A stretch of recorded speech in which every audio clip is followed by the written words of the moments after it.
Yes. Good. All right. I'm having a talk with Darryl Yokley in, where are you, by the way? Manhattan? What? New Jersey, right across the bridge in Fort Lee, New Jersey. Right Which, across the bridge in Jersey. Okay, good. yeah, And you had some years in Philadelphia as well, right? Something like that? yeah, I was there for 2.5 years. Okay, because we have a mutual friend, the pianist Clipper Erickson. Anyway, Darryl Yokley has pulled off what everybody that puts out a CD dreams about. And it is one of the most clever, and I mean that in the very best possible way, very clever, and what I mean is very intelligent. Obviously took you forever. We're going to talk about this to put together, and then you played it for several years. We're talking about a stroke of genius, a CD that you have just released in April, and it is still going crazy. Pictures at an African exhibition. And Hmm. all of my folks, if you will, that watch this, that are college music professors or professional musicians, and you know, I'm the classical guy in classical music. Uh, they get it instantly what I've just described. But such a clever idea. In other words, this your vision and your creative work, 13 songs, I'm going to use that word, but 13 sections, similar to pictures at an exhibition of Mussorgsky. It's totally apples and oranges, and yet, as we mentioned just slightly off camera a little bit, and yet there are connections that are very interesting, and I hope I'll be able to get to them. 13 works I mentioned, and your pictures at an African exhibition is music to some incredible works by visual artist David Emmanuel Noel. I guess apparently British born, but of African descent or something. What's that story with David Emmanuel Noel? Can you help me on that? Yeah, I believe we were talking when he was in the States a couple months ago. He was born in London, but oddly enough, most of his family lives here in Brooklyn, New York. So, and Ah, I believe so. If we were talking, if I remember right, I believe some of the family have some type of West African descent, but I hopefully I'm not off base with that. It was kind of hey, late in the night when we were talking about it. and by the oh, Leighton, I see very well. I understand. Yeah, that third gin and tonic will do it. Right, right. But and by the way, it's the whole point of your CD. Of course, we're all West African. You know what Yeah, I yeah, mean? exactly. Yeah, And that's really interesting. But let me see what I forgot just in the intro. This is a CD released by Truth Revolution Recording Collective. yes. If that ain't serious, I don't know what is. I can hear the whip cracking right now. Truth Revolution Recording Collective, put out in 2018, April of 2018. Now that is yesterday Yeah. in terms of the fire that you have lit Hmm. with this CD.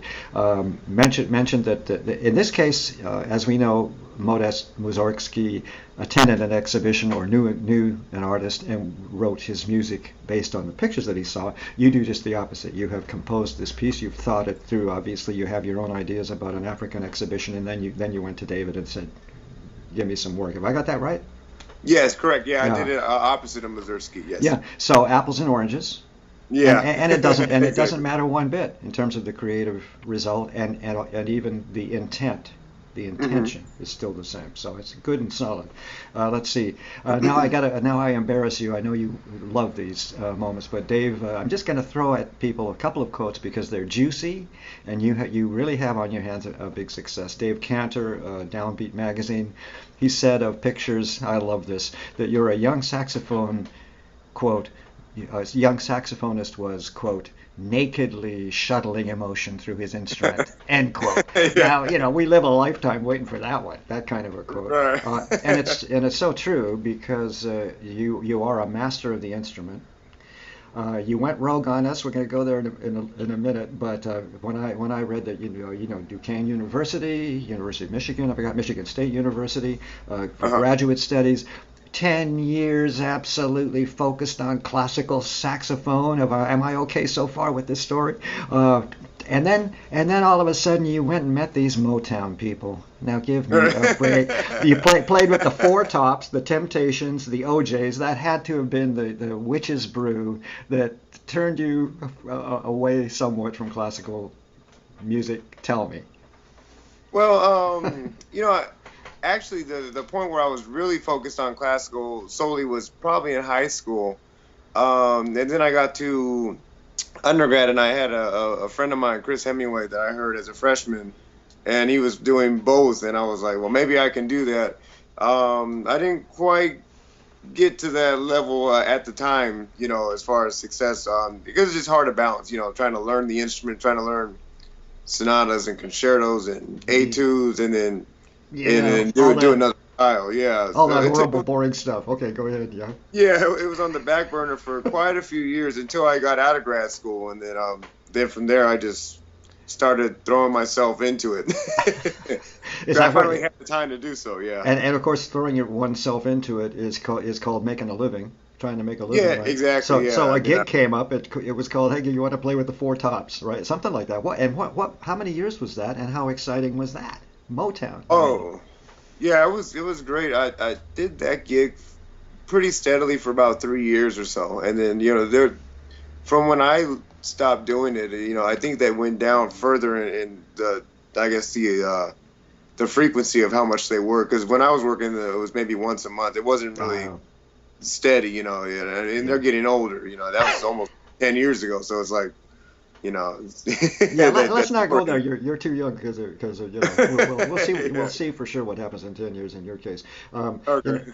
You've referred to this piece and again, it's a full-on work. I think that's part of the greatness of why this CD has become so popular, let alone playing and stuff. But this is a work in its entirety.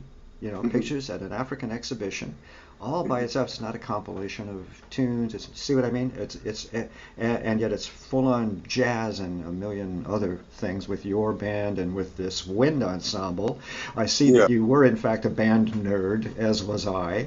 I conducted a wind ensemble for years in Seattle as a young conductor, but because instantly, for everybody to know, since I'm jumping all over the landscape here, is that not only is sound reformation involved in this CD, but you went crazy and decided you would write something for like 14. How many are there? 14 musicians, I think. It's a little wind ensemble. Yeah, 12 members of the wind ensemble. Yeah. So talk about, let's see, I'm teaching at the school that you teach. I'm doing all this. I'm playing gigs on the weekends and weeknights, and I think I'll just add 13 more musicians to this CD. But but it's a great piece of instrumentation and also orchestration, as I've been saying. But also, it's a kind of an I mean, you didn't fall into this idea. By the way, you'll tell me how this started and came about in your head. So you didn't fall into it by accident, and you're not a dummy about Mussorgsky's pictures and exhibitions. So this is what I found so intelligent and so interesting, the wind ensemble. You added these colors, like the winds of an orchestra. Exactly. Tell me just a little bit about since we're there, this whole thing about when did this fiber of genius pop into your head? Yeah. How's that for a setup? No, it's good. I'm just trying to remember. I know I wrote the second tune on the CD, Migration. I wrote that in grad school, actually. And, I liked it. It's gone through a little bit of metamorphosis, but that was kind of the starting point.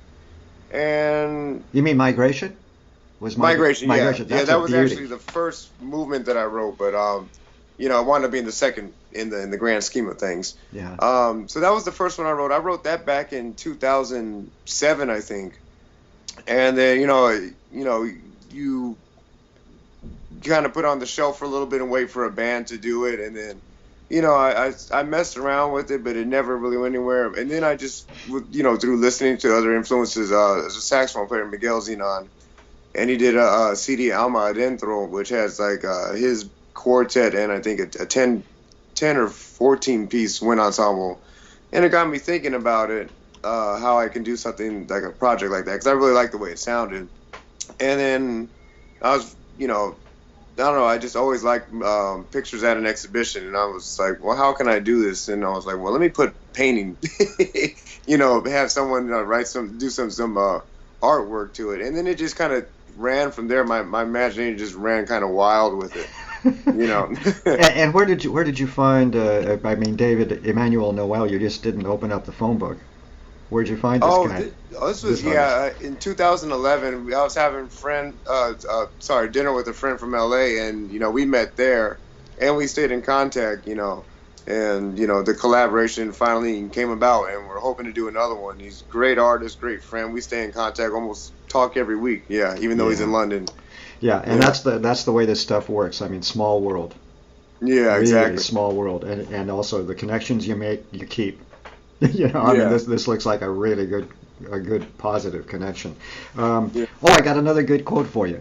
Quote: "The capturing of this is you. No, this is the artist. This is David Emmanuel Noel. Quote: The capturing of a continent's milestones, from the Hmm. celebration of life and execution of cultural creativity to human struggle and emancipation of a diaspora, Hmm. needs to be told in an amalgam of ways." Now that's a long, very wonderful way of describing your CD, indeed. Yeah. And you're going to give me this narrative that you have created. But he goes on, music and painting serve each other, as we well know, well in exploring how we react emotionally to the album's theme. And this is from the artist, so he got it. He's a jazz fan. Oh, most And he definitely. got, Yeah. yeah. And so, you mentioned in the liner notes this narrative, this beginning, Hmm. middle, and end. Why don't you give us that narrative? It's a beautiful one.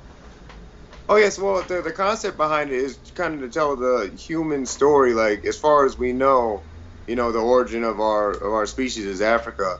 If it had been another place, I would have used that example. I'm just kind of going basically off of science and history, Sure. but I wanted to kind of talk on just commonalities that we all share. That especially like now in our nation, and other nations, it seems like there's so much divisiveness or ideologies that want to tear us apart. So I thought it'd be a good project to kind of remind us that, we're not so different. Everyone's gone through wars. Everyone experiences culture, like as far as like how to express love or family traditions or cultural traditions.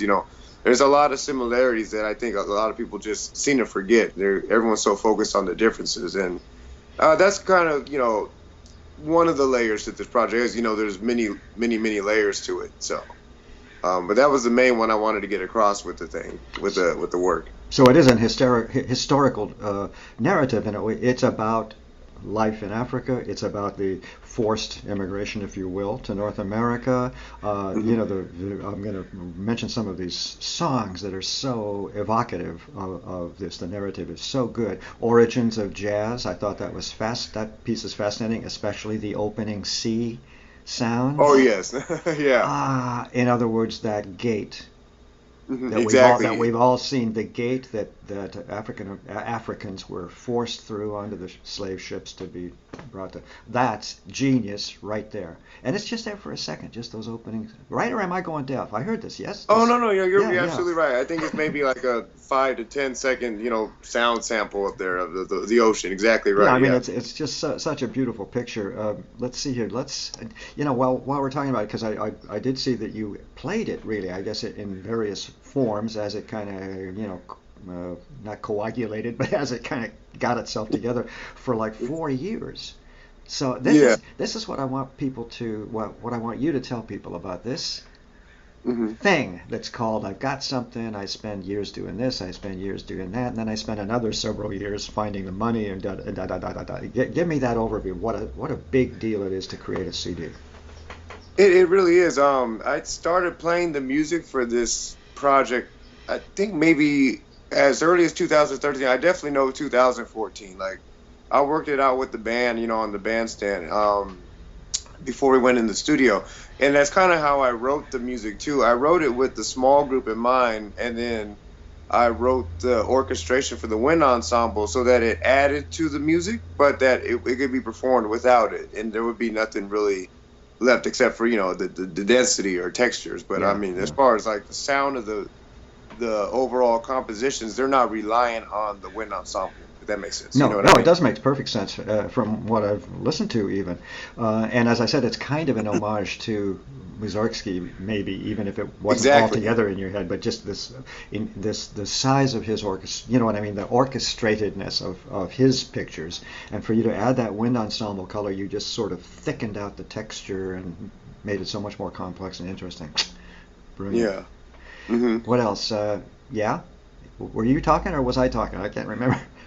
Oh yeah, well I guess I'll yeah. I mean, as far as the process of the CD, Yeah, I mean, please. I guess as far as going along with the overall concept, I talked to Miguel Zion and some other people who did big projects, and they kind of gave me that advice of doing the micro and then make sure the macro just adds to it but doesn't take it away. But then in retrospect, I kind of think that's what happened with pictures at an exhibition too. Sure. Where it was originally a piano piece. Yeah, now that you mention it, that Yeah. didn't even slap me in the face. It never even occurred to me, but exactly. Yeah. Yeah, and that's something I seem to forget myself too. I mean, the original version was simply for piano, and then it was, I don't know. I mean, you probably know better than I do. I think the first orchestration was by Ravel. I can't Yeah. remember though. Yeah. So And a couple of other synths. it went through an But, evolution. Yeah. by the way, I'm just going to write after I'm done with you a review of our mutual acquaintance, Clipper Erickson, pianist Clipper Erickson's piano performance of Pictures at an Exhibition, and it's absolutely. Yeah, we were talking about it. is Earlier this stunner. year. Yeah. Let's see. Let's do another one. Jazz Quarterly. By the way, what I'm trying to say is, have you ever in your whole life before cornered as much publicity as you have on this one? All of a sudden, you're on the cover of Jazz Quarterly. Yeah. You know. No, this is the first one. Well, and then I guess going along back to the question of like the production of the CD, it's funny. I think a lot of people say you make a CD and then all of a sudden you just get the accolades, but I mean the reality is you actually have to pay for it too. Oh yeah. Yeah. Yep, that's You right. know. It is a business, but that's that's part of the business. Everybody's got to make a living, right? But Yeah, the exactly. point is, things don't take off as ordinarily. In other words, this CD has really captured people's attentions. And where have I Yeah. got another one here? Light years ahead of his time, says Jazz Quarterly about you, for example. Yeah. And this Uh-huh. is as an instrumental, but we got to remember you are a composer, bona fide, no doubt about it. This is all great. You presumably write most of the music that the band plays, huh?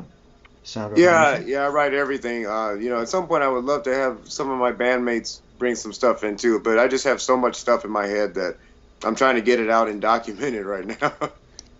Good. And by the way, that's the point of a CD. It's a rather expensive calling card, but it's a very important calling card, especially in our profession of music. Most definitely.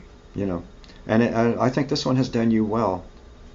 Has done Yeah, you and hopefully it'll good continue to service. do so. It just Yeah. got a review in Belgium, even almost 8, 9 months after the release. So hopefully it'll keep happening. Yeah, I saw that was mentioned on your website. And by the way, for everybody, I'm going to put up this interview and videos, and I hope there's a great radio interview that I listened to 3 days ago. Just all kinds of good stuff. Your website alone is just chock-a-block with good stuff. So I'll get all of that up at performingartsreview.net, plus our video interview and my remarks, although I'm hardly necessary at this point. I mean, everybody important in the whole world has dropped dead over this CD. It's really congratulations and more congratulations about this. Now let's just spend a couple minutes and I'm just going to kind of wander down the tracks a little bit, and we'll pick a few things out, okay?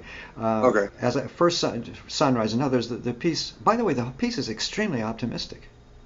Uh-huh. It's Oh, yes. very, very optimistic. There are some very dark moments, of course, but Yeah. it's very optimistic.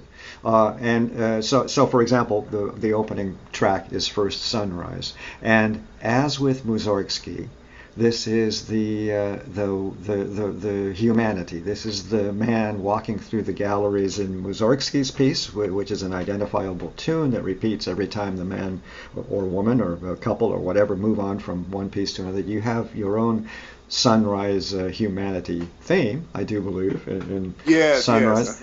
yes. And this first track introduces the wind ensemble and the band. I mean, the whole bit, right? Because it's just beautiful, and then segues into Migration, which I think is really a stunner. It's danceable.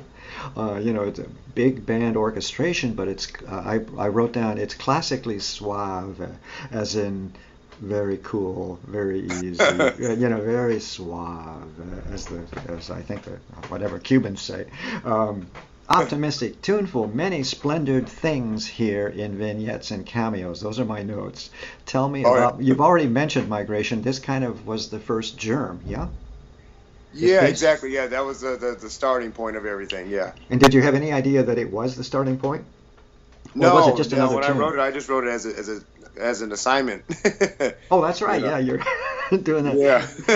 And you've gotten tremendous mileage on Ubuntu. I hope I'm pronouncing it halfway properly. Yes, uh-huh. Yeah. That was the one we released as the first single, and it's just a catchy tune. You know, everyone in the Yeah, wind ensemble, everyone who's played it seems to just like it, and I think part of it is kind of got that I guess, for lack of a better term, pop formula where, you play a little bit and you come back to the verse, chorus, verse, where that nothing wrong melody with is played that. over and over. Nothing Yeah. wrong with that. Here's what I like about it. I, uh, you slap me around if I'm wrong. I'm supposed to hear stuff. This bass clarinet sax interchange. It is bass clarinet, right? Because it had a whole different timbre, or is it just clarinet? oh no, it starts with bass clarinet and then it layers from there. Like Yeah. bassoon comes in and then trombone. But I mean, Uh, yeah. if Michigan State taught you nothing else, it was that, oh, bass clarinet. I think I'll use bass clarinet here. It's just a beautiful, beautiful color with sax. Oh yeah, I love bass Wonderful. clarinet. Bass clarinet and bassoon. I like the lower reeds. And another one that caught my ear and my attention, Stories from the Village Elder, and it's again because well, tell me how this one kind of came together. It's a contemporary piece. It has this Mhm. kind of peaceful, grandfatherly vibe, if you will, village elder vibe. It's just a beautifully soothing piece. Where'd that come out of? Stories from the Village Elder.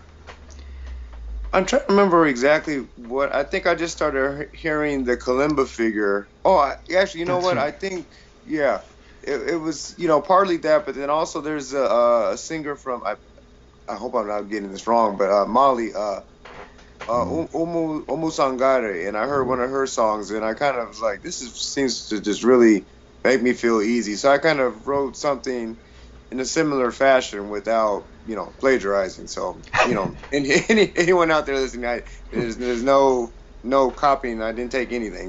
And it kind Just of, oh look, he's covering himself beautifully yeah, here. But and it exactly. also reminds me of that kind of temperament of finger harp. I think that's what they call them. You know that the little box on the finger, that Yeah, it's well, gentleness. they have two names from it. It's either the kalimba or imbira. I can't. I hope I'm pronouncing that right. But yeah, those are So like the that is two. the same. Yeah, that's Yeah, the the same. same thing. It is okay, huh? Yeah, Okay, so I then. wrote that. Yeah, Okay, so you get us all peaceful and all content, and yeah. the village elder is, Uh-huh. helping us to have ease our way through a beautiful, beautiful day, and then ominous nightfall Right, it right. follows. You mentioned playing in wind ensembles, and this is a beautiful chunk of wind ensemble writing, with dissonances and that wonderful wind stuff. And but the drum solo is mesmerizing, really Oh, mesmerizing. There's an extensive Nashit Waits. I hope I pronounced his name properly.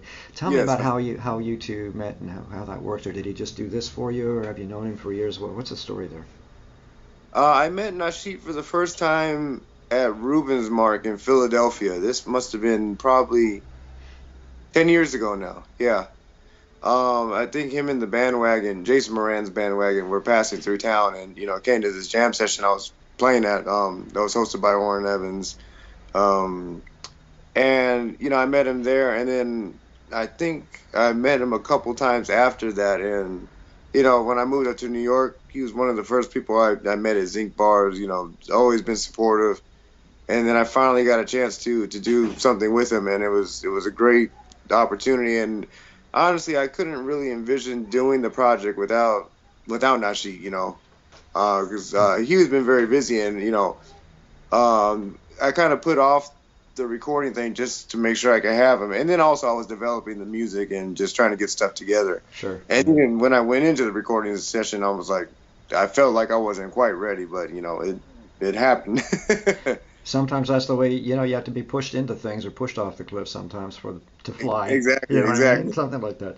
Yeah. And then it gets a little darker, hunting natives, and I love just the love, but I love. There's something really terrific, something very Mussorgsky about your orchestration, and that he by the way he was the master orchestrator. So I mean I think he'd be Yeah. pleased with Hunting Natives. But it's no nonsense stuff here, and there's a sort of forbidding rhythm or something. There's some kind of pulse in Hunting Natives that tells the story of hunting down these Africans in their own homeland. Um, Yeah. and then we've mentioned already a little bit, but the ocean sounds that open up the very next piece, The Birth of Swing. And what a great connection in terms of your choice of title. You chose this title. Yes. It could be, Birth of Swing. Here, we'll tell you about Kansas City. Right. Exactly. But instead you go to the origin with that deeply moving. There's something about that opening ocean scene, and I hope everybody gets the visual image, as we've said, the gate through which Africans were shoved onto the slave boats. And it's a beauty.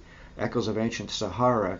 You've mentioned that this is a universal tribute, really, to the universality of man, and the whole Moorish culture is very African. Yes. Yeah. Most definitely. Yeah. Let me quit yammering. What do you have to say about how about Genocide March? Let's talk about Genocide March. Oh, okay. Your turn.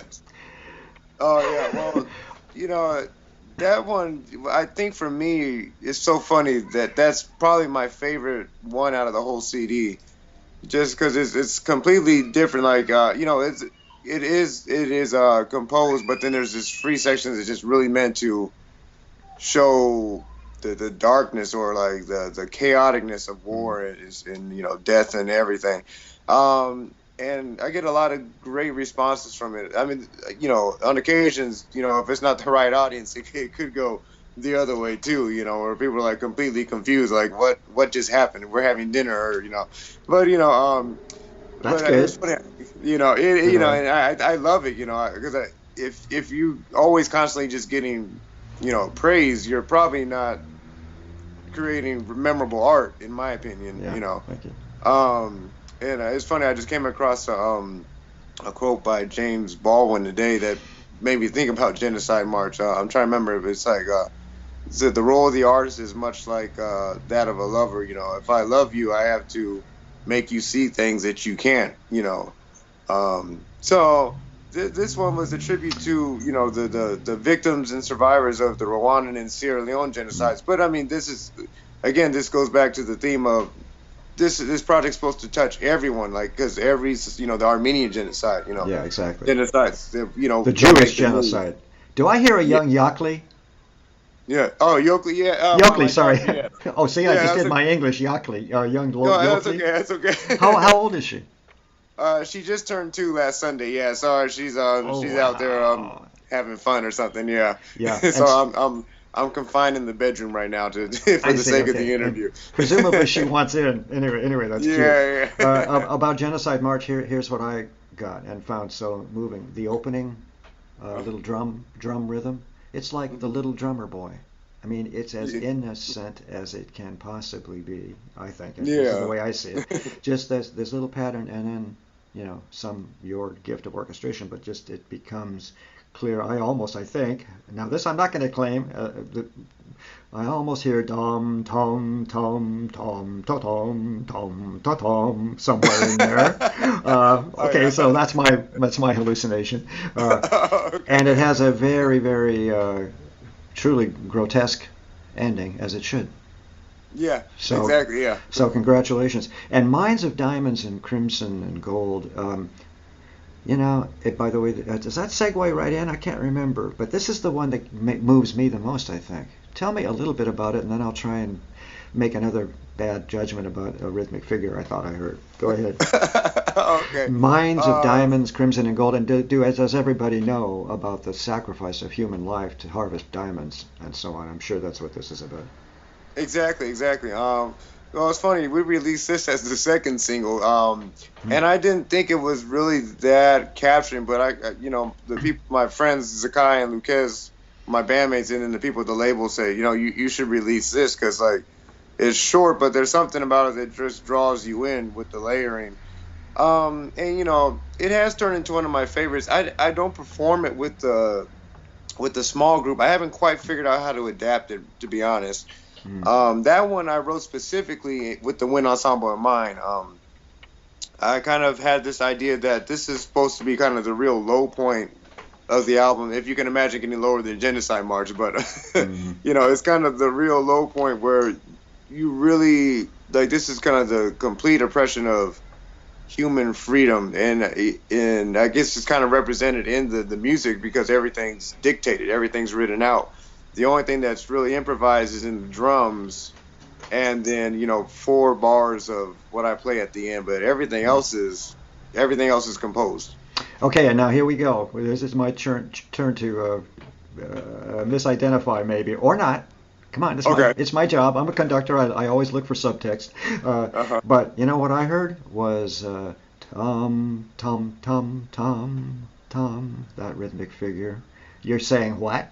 Oh But yeah, I heard Beethoven. it's a roika. It's the rhythmic figure of the slow movement of a roika. I'm probably getting way too intellectual and far too artsy fartsy for you, but Oh, that pulse is a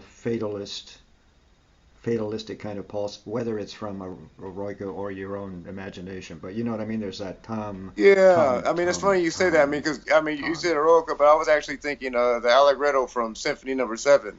You know. Oh, really? Am I got the wrong movement? Got Uh, me. bum bum bum bum Boom, bum bum boom, bum boom, boom. Is that bum. number seven and not number three? Well, no wonder I'm not a conductor anymore. Okay. No, that's okay. I, Oh, sorry. Yeah, yeah. I mean, yeah. That's but was that yeah, yeah. That's was that idea anywhere in your head? Probably not, but I'm just curious. no, but I mean, I can see how you can hear that. I mean, and I guess maybe you can even say yes, because I mean, I listen to so much classical music that I mean, I guess in some ways I just kind of have stuff. It's kind of like It's kind of why I dared ask the question because yeah, it's the vocabulary that's kind of ingrained. Just like when I listen to jazz records, I'll go back and listen to myself and realize that I played something that kind of sounds like another player. It's just, I guess, it's kind of like babies learning language. You sort just of kind of an absorb it. osmosis or something. But I guess my compliment here, Yeah. I'm going to dig myself out of this one, but my compliment is that Oh, that's okay. that kind of pulse Uh-huh. is what was for me very emotive.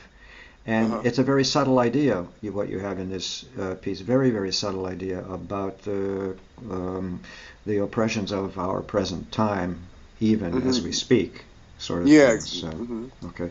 Um, Cry the Beloved Country sound reformation gets crazy, wonderful, wild. That is the band by itself, I hope, And, in Cry the Beloved Country. Seemed like I and just heard this the band. in the solo section, yes. Yeah, in the beginning, all that stuff is orchestrated. It builds up, and then yeah, Yeah. exactly. The solo section is just Right, us. it's just you guys, yeah. Wonderful Yeah. group, by the way. Okay. Hmm. I vowed I wouldn't go through every single tune, but I guess we have kind of sort of. By the way, blessings from Bennu. What is Bennu? Help me out. Oh, the Bennu. So the Bennu is the Egyptian version of the phoenix. Ah. And I'd have to do a little bit more research on it, but I mean, some people believe that that figure is what influenced the phoenix in Greek mythology. That the Bennu is kind of like the symbol of rebirth, reincarnation, or bringing souls back. In the Egyptian religion. I wouldn't say religion, but But yeah, philosophy. and perfect. And by the way, you did answer my question because it segues immediately into new sunrise. In other words, the phoenix rising, and into a new. Really, the new sunrise is like a new day. It's just such a Exactly. wonderful, Yeah. optimistic way to end this CD. So I'm going to just kind of give an overview here. What an entertaining CD, just all by itself. Just Oh, thank you. what an entertainment. Just Oh, so people who are considering having a look at this CD know that it's just an evening's entertainment all by itself, and then to have the bonus of this being a contiguous, I think that's the right word, work where it is like an orchestral or symphonic work. Its intention is to be of itself, even as we've described, how bits and pieces came together over long periods of time. Still, the final product is a beautiful, beautiful and complete work of art. So I salute you. And by the way, everybody's going to be able to go up at performingartsreview.net, but where I'm going to send them to your website, which has everything, but to see the pictures. Oh, And thank you. Yeah, that's it's good. Yeah, there's an yeah. interactive gallery, so if they buy the music, they can have some wine and check out the artwork as they listen. See, there you go. Exactly right. What have I forgotten? I mean, what do you need to tell me that I've forgotten? What's coming up next? I know you guys always Um, have something going on. yeah, well, everything always revolves around the finances, but Oh, hopefully, really? yeah, Oh, really? In this modern 21st century, we don't receive our monthly check from the imperial government. Okay, go ahead. Sorry. That no, was no, it's okay. I was out of Yeah. control there for a minute, but yeah, of Oh course, it's no, all it's always about money. Hmm. yeah. So I mean, I have a kind of a autobiographical project I want to do Wow. um, for the next CD, but I also have a second part to this project that I'm looking to do where I go back and kind of reverse the roles where I'm gonna check out some different paintings and then write the music to the paintings to kind of complete the circle of inspiration. So this is the music I wrote, That's but then this is great. how art I get influenced by the art. Yeah, that's great. So coming home, kind of, sort of. In other words, back to the Mussorgsky original Exactly. idea, going to an exhibit and coming home and writing about the pieces you see. Whereas, as we discussed earlier, you wrote the music and then asked a great artist to come and use it. And by the way, that's a collab. That is the equal exchange of collaborative artists, especially visual and musical artists. You know what I mean? Exactly. I And mean, I think it's a great thing because, like, not to say that everyone is, only music or only art, but sometimes maybe someone has a propensity to one or the other, and then, or yeah, I think it's a great opportunity just to kind of cross the border and introduce audiences to something they might not have been receptive to before. You know what I mean? yeah, absolutely, and that's the job for all of us in the arts: dance, music, theater, all of it.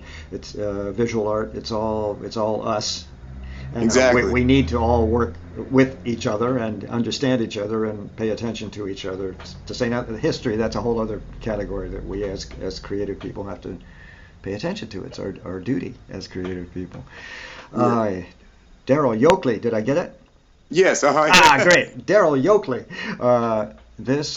We've been talking about your 2018 April, that is to say, yesterday. I mean, it's like it's just in beginning. It isn't even a year gone by, and it's been big, big, and bigger. Truth Revolution recording collective release with your band Sound Reformation and a wonderful wind ensemble of about 12 players. Pictures at an African exhibition. What a great idea. With the artwork of David Emmanuel Noel to beautify the whole experience. Great talking to you. Thanks much. Oh, thank you so much. And Yeah. I'll put up my remarks a little later. I'm trying to get the videos up so people can go and browse and have a good time. And then I'm following with my meager remarks. But you have quotes out the yin yang. You're doing fine. great Well, great I'm looking success. forward to your quote as well. Thank you so Okay. much. All right, Darryl. Thanks. We'll see you. Bye. Okay, thank you. Take care. All right. Hang on a second. Okay.